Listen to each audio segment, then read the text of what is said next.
Good old boys. I've lost all conception of time and space. Bog beef. Welcome back. No idea what day it is, what episode this is. I have achieved levels of neatdom that people did not know that you could reach. How are you doing, buddy? Doing good, man. It's could be worse. Get down to business here. Every day, I'm not sure, but we're going to be pushing out a bunch of small episodes. This is going to be our first one, where we're just a quick take on something that crosses our plate. Today, we've got a piece by Mr. Mencius Moldbug. He's back. Everybody back in the mix. He left his business venture, and he's commenting on politics again. So he's got a big long piece called "The Clear Pill" that we're not going to talk about here. He dropped a quick take on coronavirus. I think both of us didn't like it. Is that fair to say? Oh yeah. I'm not a fan. We didn't like it, so we want to talk about it. Mencius Moldbug's real name's Curtis Yarvin. He set up Urbit. He's a computer programmer guy. He wrote a lot in the mid 2000s. He's super right wing. If you're listening to this podcast, you're freaking out. Holy shit, they're talking about this guy.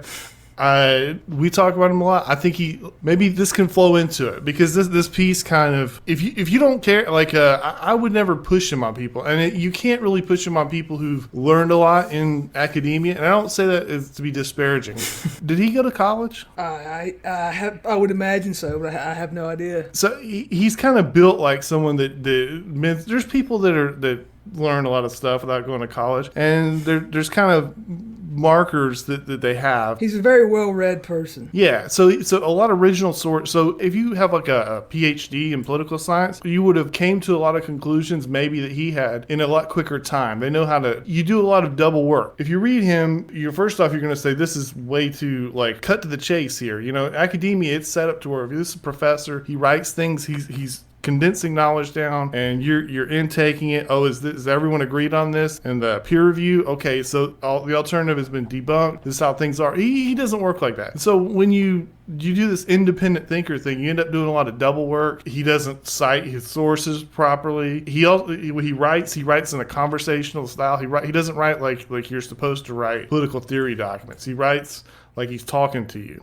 Yeah, the big thing about the stuff that he wrote was the useful parts are a critique of, I guess, progressivism primarily, but also it's very easy to understand without having a great grasp of theory, I suppose. Yes. Basically, if I was to sell it to you, I would say even if you totally disagree with his conclusions, at least I think he's pretty good at sort of analyzing the system. This paper in particular, it's Moldbug's output really condensed into a small amount of things. This is like peak Moldbug, not necessarily the peak Moldbug that people like. This is just peak Moldbug doing his whole thing. What's the piece? What's the name of the piece?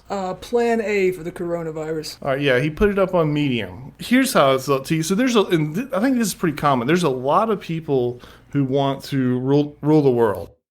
Yeah, that's one of the funny things about his letter to progressives, or gentle introduction to his blog, where he kind of makes fun of democracy as a concept because it's endless power struggle between regular people who don't really have power. So kind of making fun of the pretensions of common people, thinking that, oh well, I'm a voter, I'm the president's boss. But then you look at this piece and, well, yeah, the way I'd sell it to you is say there's a lot of people that want to rule the world, and especially him, when he was writing, he's sort of like developing a theory of how to rule the world, and he's thinking out loud, and there's a lot of people who you can learn a lot from him when they're figuring out how to take, I need to squash these guys. I'm going to have to put a move on these guys. I'm going to take over the courts and take over the bureaucracy and all that stuff. The way he's like, I think it's really good. And there's a lot of that in this piece. It's always been his weak spot whenever he started talking about, hey, well, here's a plan of how we can change this. To be fair, that's the hard part. It's easy to critique the system because, I mean, literally anybody can do that because there are obvious flaws. But yeah, really, I wouldn't even say critique is the strong point of his stuff. The systems analysis of it. So not like his what would be a better way to live our lives. It's more of like this guy's telling this guy what to do, and these guys make the machine doesn't work if they're doing that kind of thing. So then this little paper, he starts out he starts out and just says this virus is very real. It's way worse than the flu. Blah blah blah. We got that. He says I'm going to give you you should read it. It's pretty short. It's really short. And that was one of the things I remember. If you don't read it, like, I didn't read it as closely as I should. And Merrick told me, he's like, this pissed me off. He's like, what the fuck? I was like, I didn't miss that. And I went back and read it, and I was like, okay, he kind of hits you with all the bullshit at once. Because the first 75%, it's good analysis, I thought. Sure. He says, that the current bureaucracies are not strong enough to respond to this. And one of the things, this has always bothered me about him, is that, when you're this far right-wing guy and you live in San Francisco, every day is hell. Yeah, one of his better, was it a blog entry or just like a short essay? But he talks about, taking his daughter to school, and there's like a homeless person who's got mental problems. Let me allow you to continue on your point, because you're getting there. Let's say all of his let's say there was like a far right wing government running the United States, in any I can expand like any kind of far, like whether it's a monarchist, which I think is what he likes, or it's Hitler, whatever. In any of those setups, the experience would not change very much for people living in your big trade cities. I think this goes stop me if I'm wrong. This is kind of like a super broad point here, but during the great British Empire, the Roman Empire, like when you have the dense cities where all the trade happens and the bureaucracy stuff, which every society always has people living in apartments. Mm-hmm. Oh yeah. You're never going to love your life if you're a far right winger and you live in New York City or San Francisco. It just can't be that way. It doesn't matter who's running the fucking government. No, it kind of runs contrary to all of the instincts that would lead someone there. Yes. I don't know what to tell them about that. You're never going to get Well, that's the thing. They don't. I'm not sure at this point if that is intolerable to people like him. Maybe he doesn't have the same instinct. Maybe he wants to be in charge of the he might want to take that urban center and change it from a decaying one to a more functional one. He may want to turn it into Taiwan rather than San Francisco, but the kind of person we're talking about, would they want to live in Taiwan?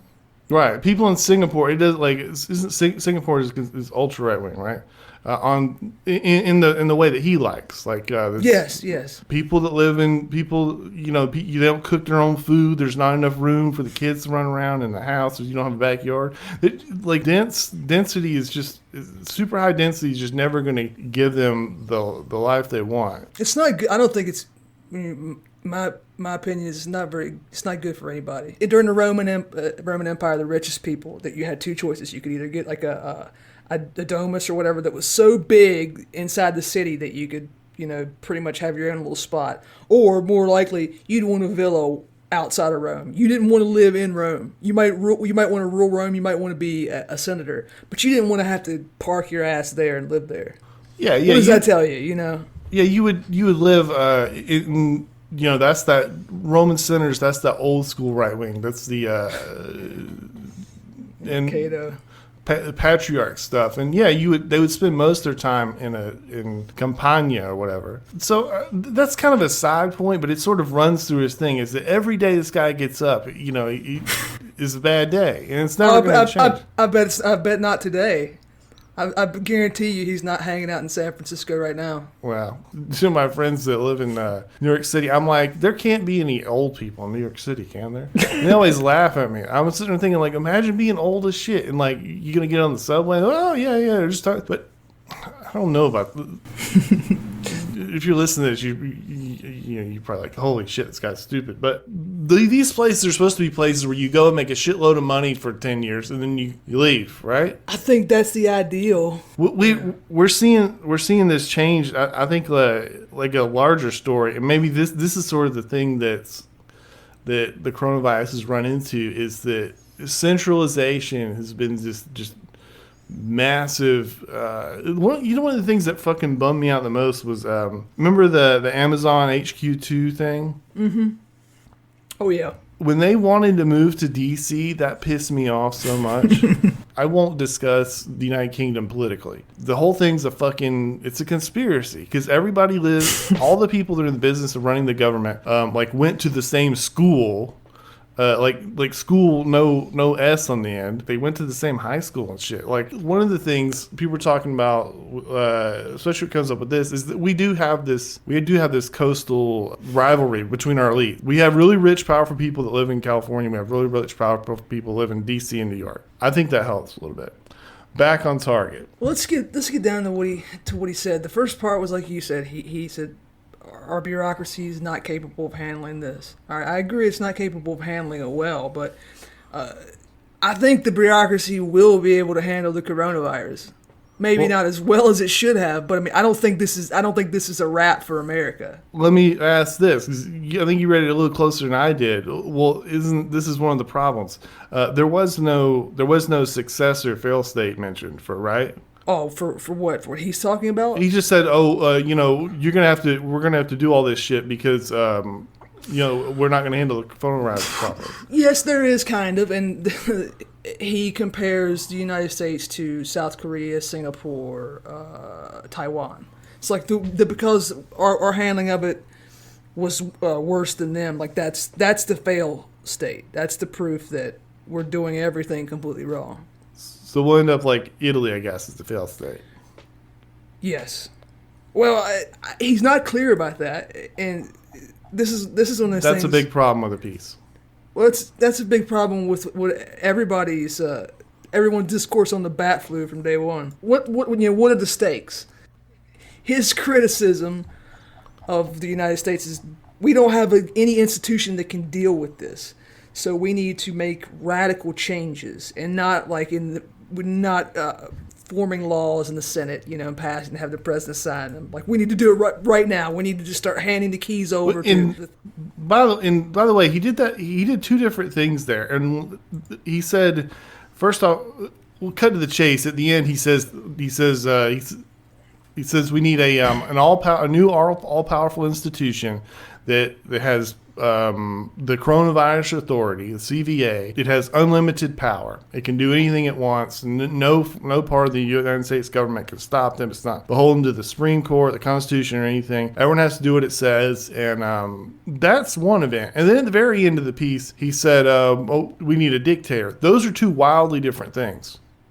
Well, the first part is bullshit. The CVA thing is... that's not offered in good faith. That's the kind of thing that he complained about at length about the Roosevelt administration, where he accused the Roosevelt administration of essentially sneaking in, ending the Constitution as we know it. We've seen this story before, so I don't even buy that he believes that. Let me argue for it. Because I do think that's what he wants. Because the dictator thing, is not even.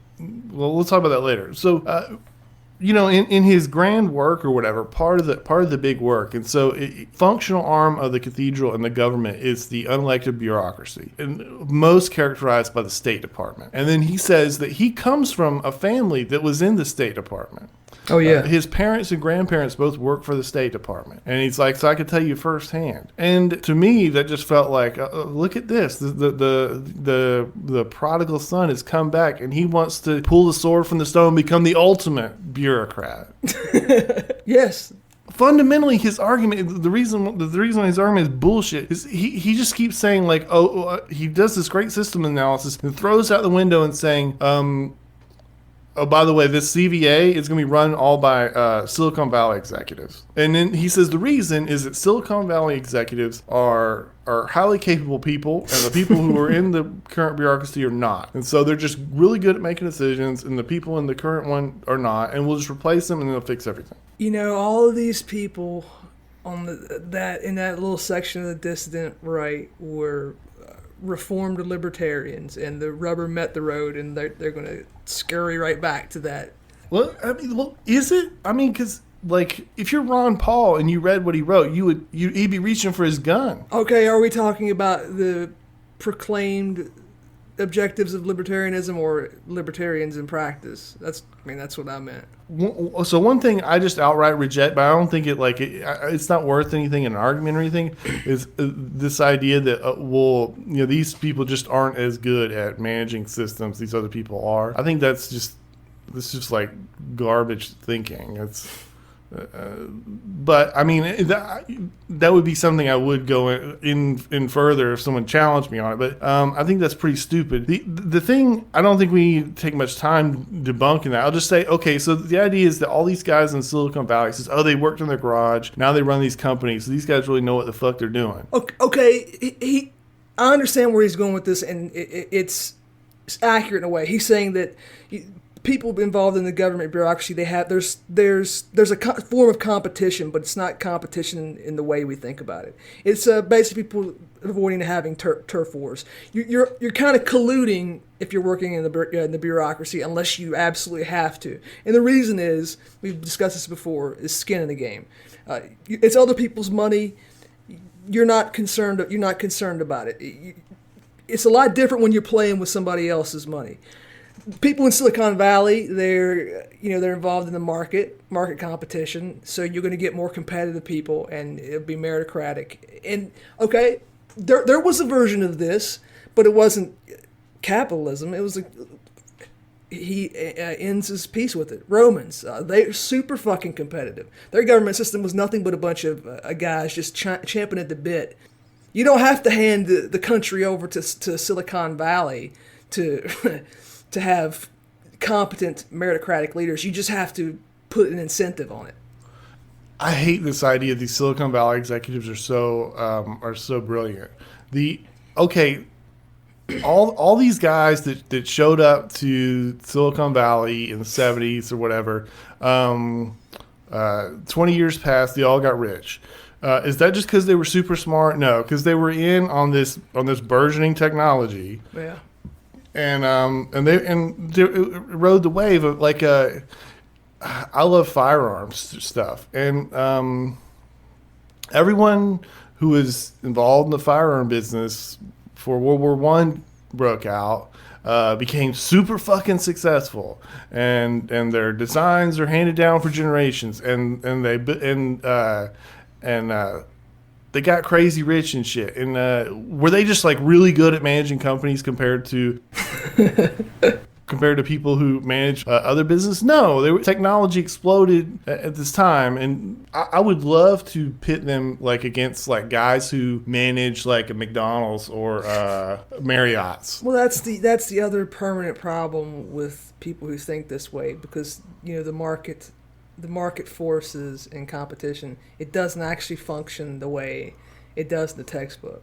There's a matter of right place, right time. There's monopolies. There's government contracts. If you can get in on government contracts, you can be a complete useless piece of shit, and you can make a shitload of money.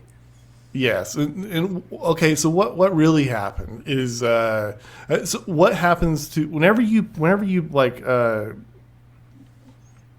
this is kind of like the golden ages of films and stuff we talked about with Bateman. Now Google and Microsoft run everything. These companies are going to fill up with make-work people. My cousin needs a job.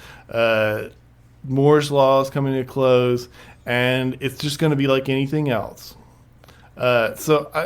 Google, it's already obviously happened. How much useless woke shit do they have at Google right now? I don't know, maybe 8 or 9 years ago, they were still trying to innovate things, and then they got beat with YouTube. Their Facebook replacement didn't work, and they just gave up on that. Now they just buy stuff. So whenever there's a big new thing come out, they just buy it. Well, that's all these huge companies, banks, they're going to have a lot of money sitting around, and there are going to be a lot of smaller guys who might have been very competitive, might have been very good at what they did, but they don't have the capital to hang out for 2 or 3 months, and they're going to end up getting bought up. There was a couple good lines in it. I think one of them should be mentioned. He says, one pathology of libertarian thinkers is their tendency to equate power with its abuses. We're coming out of a century of spectacularly bad and abusive government. The existence of child abuse is not a refutation of parenting. Let me tell you the line that made me extremely angry. I'll lead into it with the. So he's talking about Singapore, Hong Kong, Taiwan, and he says that in those places, they've had cell phone tracking of everybody. They've kept databases. I think Singapore had publicly available information about every person who's had COVID. Cell phone tracking to make sure people are doing social distancing. That's what he's calling for here. He's saying that we need to create this bat flu administration, and we need to give them the power to make people obey them.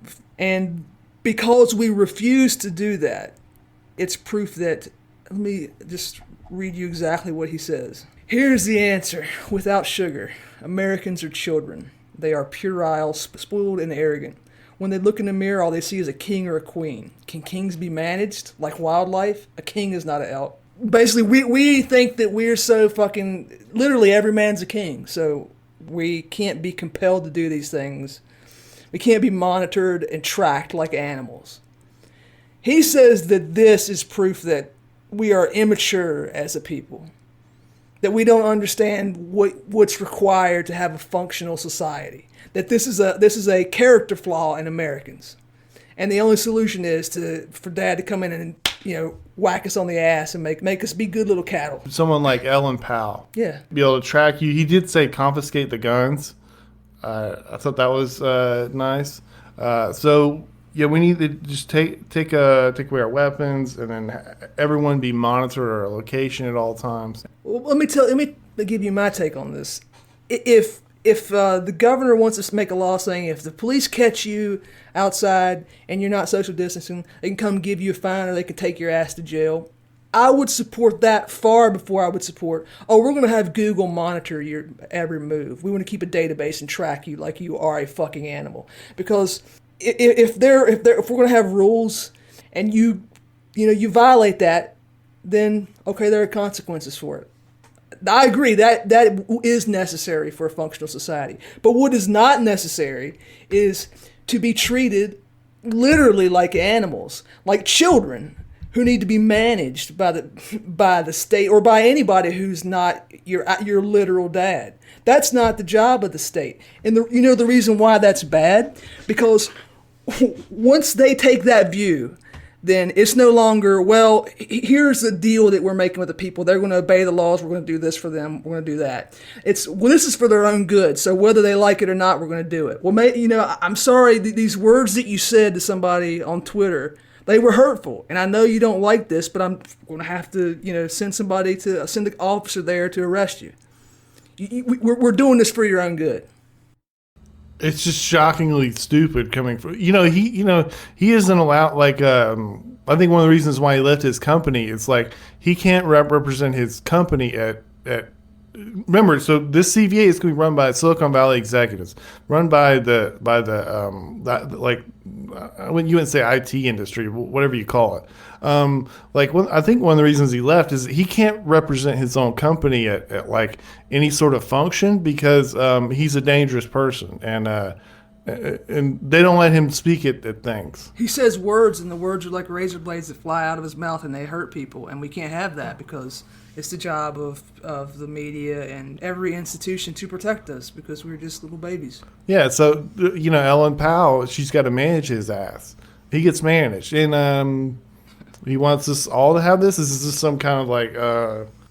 It's a power grab. It's an opportunity where, hey, these Silicon Valley people, his people, they have a chance to just step into a perceived vacuum of power. And once he knows this because he writes about it repeatedly in his blog.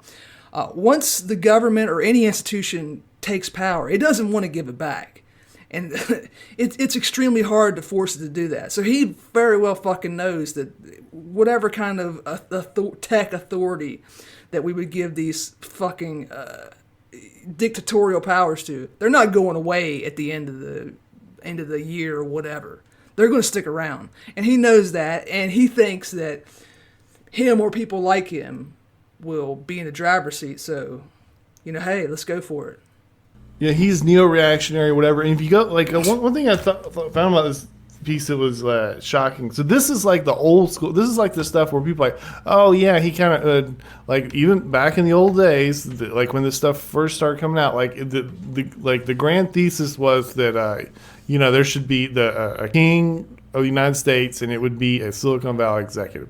And back then, it was like, Peter Thiel funded him. Peter Thiel, he's really smart. Like, I don't know, you ever read about him? Like, he's somebody out of Blade Runner, yeah. Yeah, but even more so. And, he was mailing in, like, answers to unsolved math questions when he was, like, 12 and stuff. So he's really smart. And so these people, they're like, I'm really smart, so I should be running shit. And you wouldn't be the one in charge. It would be Ellen Powell. I don't know what it is, but there's this massive intelligence that people like Mulbug and Thiel have, but it is not very good at... It's not social intelligence. Yes. The military has some way they measure this. Verbal IQ, right? Well, no, there's another one. It's sort of like... so people that do well... So, in the Army, almost anyone who's like, if you want to have a good career in the Army, you need to go through Ranger School. Right, it's not like the SEALs; it's way bigger, right? So, if you're in the Army, you need to go to Ranger School. People that do well in Ranger School are good at. They have a word for it. It's like winning the approval of your peers, right?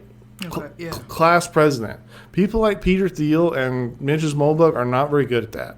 Command presence. They would not be in charge of the CVA. It would be someone like Ellen Powell. That's what I always thought was just hilarious with these people. There's a fundamental problem with his view of America and, to a lesser extent, the West, but because you can't group America and Europe together completely. But he doesn't understand America. He doesn't understand Americans. He doesn't understand the people who founded it. He doesn't understand the psychology of maybe he does understand the psychology of the average American, but he just views that as... Well, he says it right there. Children, stupid. It's idiotic. That's the problem. That's why someone like him, for no other reason than this, he could never be in charge.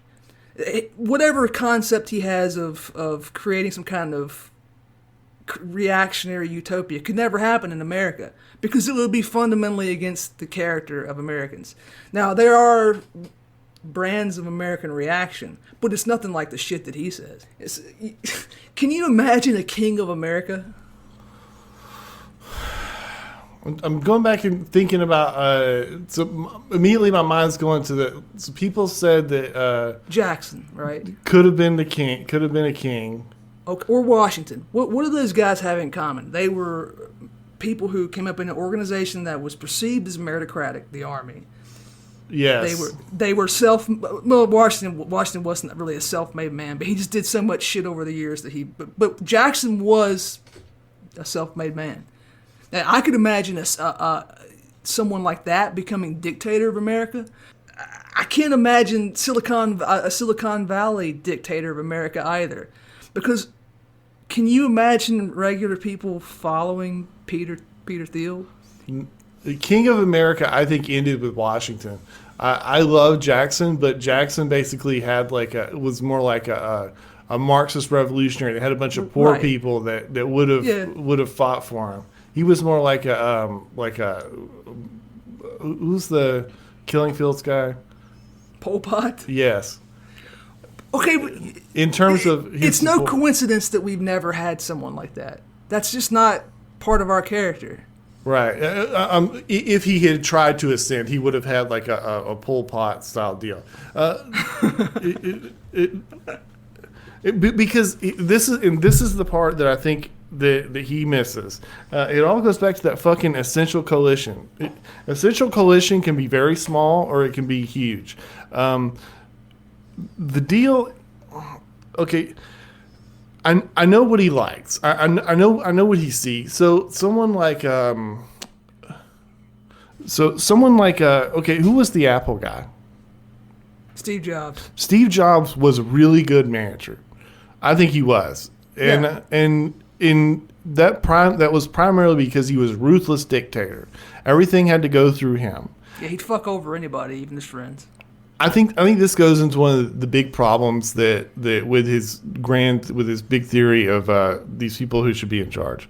Okay, so I know what he sees. He sees people like Steve Jobs who were really good managers, and you don't get that a lot in America, where you have someone like Steve Jobs who he's just this brutal dictator. Everything goes through him, and it worked out really well. Because they doesn't care what people say or what they think of him. He's just pushing through, and he's just like stalling. He's just like, this is how it's going to be. The problem with this kind of thinking is that the only reason why people like him exist is because this was this young industry. That young industry thing is gone. Steve Jobs would have never been the CEO of a mature Apple. A mature Apple CEO is going to be someone like a George W. Bush or who's the Republican governor of Massachusetts? Oh, I have no idea. The Mormon guy. Oh, you mean Romney? Romney, yes. It would be someone like Romney. These sort of, you just get the exact opposite feeling as you get from a Steve Jobs. That they're milk toasty. They're soft. They got great teeth. I think he misunderstands. I think he misunderstands this. Another way to put it is so the NBA has they're in the NBA. If you look at point guards and shooting guards, they all have the same personality. They're all the super jock achievement guy. Why? Because there's a zillion. Because anyone could do it. You can be any height. You could be 5'3". You could be 6'5". It doesn't matter. So it's very, very competitive. So there's one type of person that gets that job. The centers and power forwards are kind of like these CEOs of the early Silicon Valley. It could be anybody. It's a random roll of the dice because you need to be 7 feet tall, and it's 1 in a million people. So you get Steve Jobs, you get Tim Duncan. Tim Duncan, what an amazing personality. There's never going to be a Tim Duncan person that's a point guard because you just need to be this one jock bulldog personality to make it. I think he misses that. I think he doesn't understand that someone like Steve Jobs would never succeed in these institutions that he would like to set up. Yeah, well, it's an autistic view of things. That's what it is, and it's really good when he's trying to map out. Hey, this is how the university system and the media work together. Let me explain it to you in a very simple way because I've read a shitload of books and I got a bit of the tism, and that I would still recommend it. Whenever someone asks about what the cathedral is, I'll link them. His description of it. I think it's a good description. But none of these people, none of these Silicon Valley types, none of their entire little section of the dissident right, they don't have any heart. I'm suspicious of the whole thing. It's not, when I think of reactionary, that's not reactionary. Does that make sense? Yeah. Don't you have to have heart? Don't you? Can you be reactionary and hearth and home not be important to you? They're into looking cool. And I don't think you could ever be cool and be reactionary. Sure. Does that make sense? Absolutely not. What reactionary guys do you like best? Are they cool? It's very cringe. Here's one way he he made a mistake because he looks back. He loves to read Carlyle. He likes to look back at the pre-Enlightenment system of government and economic model, and he goes like, "Hey, you know what? We should do that, but we should keep all the stuff that came from the Enlightenment, like all of our social values. We should keep those things." We don't need to. I'm an atheist. I don't want to do any of that stuff. I just want to take the structure that they had and replace what we have now with it. That's why I always thought the best stuff. To me, the best stuff he wrote is the early stuff where he isn't presenting anything. He's working it out. He's sort of figuring out, and he's messing with things, and he's commenting on professors' blogs and stuff, demanding answers to things. To me, that was his best stuff. Is when he's. Well, to be fair, when you're offering solutions, that's the hardest thing in the world to do, because you're offering up something for other people to pick apart, like we're doing right now. It's hard to do. So I understand that. It would be, he could have just done nothing but pure critique. That's very popular now. He didn't have to, proffer up his own ideas. But the thing is, he offered this one up, and it's just the shittiest thing I've seen about bat flu so far. Yeah, that's I would rather die than have Google manage me like wildlife. Not being bombastic. I would just put me in the fucking ground. I totally agree. Obviously, so Moldbug, he's the most important right-wing thinker there's been in 20, 30 years. No. Whoa. Who do you got? It doesn't even have to be quality. The amount that he's produced, he's put out enough to where we had Dave on Distributus. Buchanan, Sam Francis. You think maybe Buchanan before him, but Buchanan's best stuff is in the 80s. You got to remember, so he's put out a lot of stuff. All right, so fair enough. I see what you're saying. We talked to Dave. Dave has explained a lot of. You liked Dave's explanation of Cathedral better than Moldbugs. Yes. Dave talks about Moldbug all the time, and he's super critical of all his conclusions. There's now there's starting to be, this is like one of the worst things. Now on YouTube, there's starting to be channels of people who basically they take Moldbug's writings like it's like the word of God, and like people are with like Marx or Mao or whatever, and like analyze it for the facts of the universe and shit, and it's like that's kind of depressing. Yeah, I don't think even Yarvin would support that.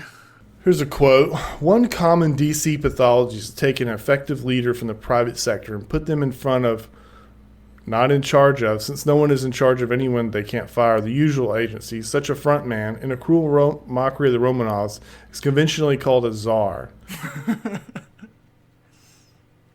Yeah, that's a fair point. I mean, like we've talked about this since the Trump election. It's like it became really obvious to everybody who didn't already know that that's the real power lies in these institutions. I think he's just dead wrong about this thing about the effective managers and stuff. The fact of the matter is that the only thing that the president could have done, the thing that he should have done that would really change things, was to close off travel and trade. Reality we live in, that's off the table. We made these choices a long time ago. We made the choice to outsource factories that we need now to produce things. We made the choice to make travel super easy. We made a lot of choices about how we would live, and we're paying for them. And if you're a place like Singapore, well, there are big downsides to the things that have protected them from the bat flu. In Singapore, if you talk shit about the government, they'll send somebody to talk to you about it. If you post memes about them, you can get in trouble for it. Everything has a cost, and we've been in a period where we made all these choices with deindustrialization, what our friends like to call neoliberal reforms, or I guess they would characterize it as deregulation. And there were pluses to that. You could get cheap shit. You could hop on a plane and fly anywhere for a relatively small amount of money. But now we've reached the cost stage, and it's way too late to protect ourselves the way that Curtis Yarvin would like to protect ourselves from this thing. Yes. To be in a reality where did any Western state shut down travel and trade? They took their sweet fucking time to have any travel restrictions. Yes. Yeah, they had to let all the rich people get to their fucking their second homes. to get to a world where, to get to a reality where we're shutting off travel and trade is on the table. Maybe that will happen because of the coronavirus, but that's a decade long project. Well, yeah, look how much pushback we had over pretty minor tariffs, you know. Can you imagine before bat flu shutting down travel to China, as some of our friends have pointed out, it's going to have huge repercussions on the university system and these foreign students who are not going to be there. Everything that in our modern economy kind of hinges on this stuff. Yeah, this is what's hilarious. So these like 6 months ago, we were at no person is illegal. Now we're at, Orange Man bad, Trump won't put us in the fallout shelter. It was so abrupt too. It went from 1 week to these things that this travel restriction he wants is unnecessary and it's racist, and then 2 weeks later it was like, we should have done this. Everybody knew this was going to happen. We should have done this months ago. I saw an amazing take that a police abolition and martial law aren't necessarily counterintuitive. We could live in an anarcho-syndicalist world where there are no gods, masters, cops, prisons, police, military, but also have a martial law. For their concept of police abolition, that makes sense because when they say police abolition, they just mean that they should be in control of law enforcement. I mean, so yeah. Yeah, I mean, the thing is, if that does make sense, then that's worse. Well, hey, I just saw today that we had the most gun buyers in a very short amount of time. New gun buyers. Tons of people in California decided that maybe there was something to that stuff after all at the end of March. You know how many people have bought guns this year, just through if I go buy a gun because I have a concealed carry license, they don't send in a background check.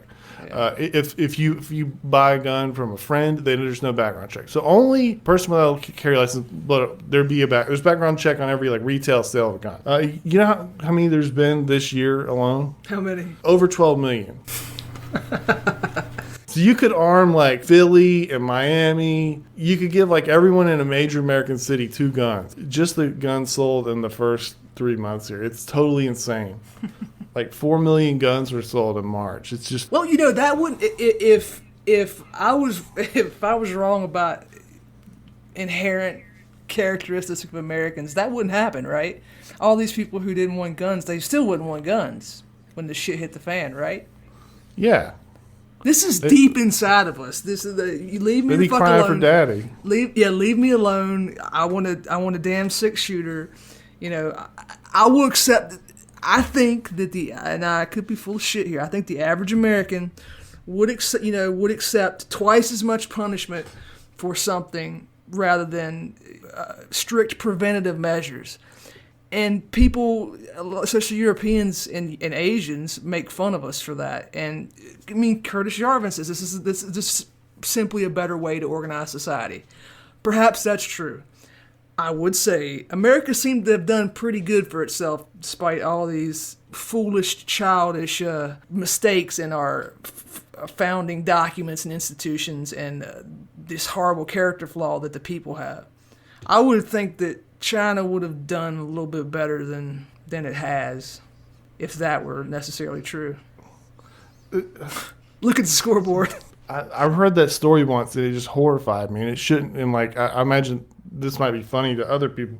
So there was a story about the Toronto Raptors. They won the NBA championship 2 years ago or something. They won it last year. Won it last year, and so after they won, they had a big parade in one of their a Central Park type location.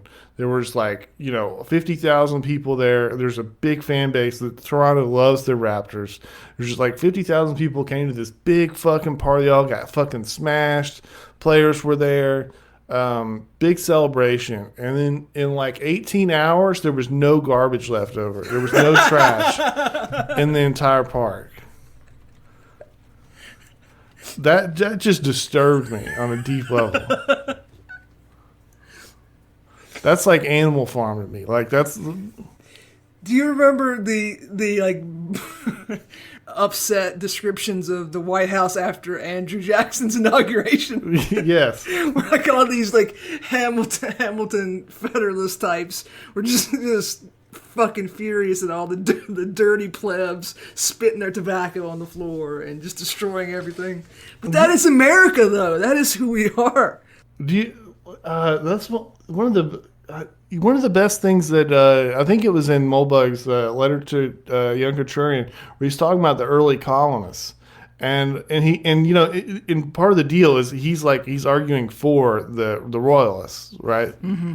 And one of his complaints, what he was talking about, was that he's quoting the royal governor of Massachusetts at the time, like.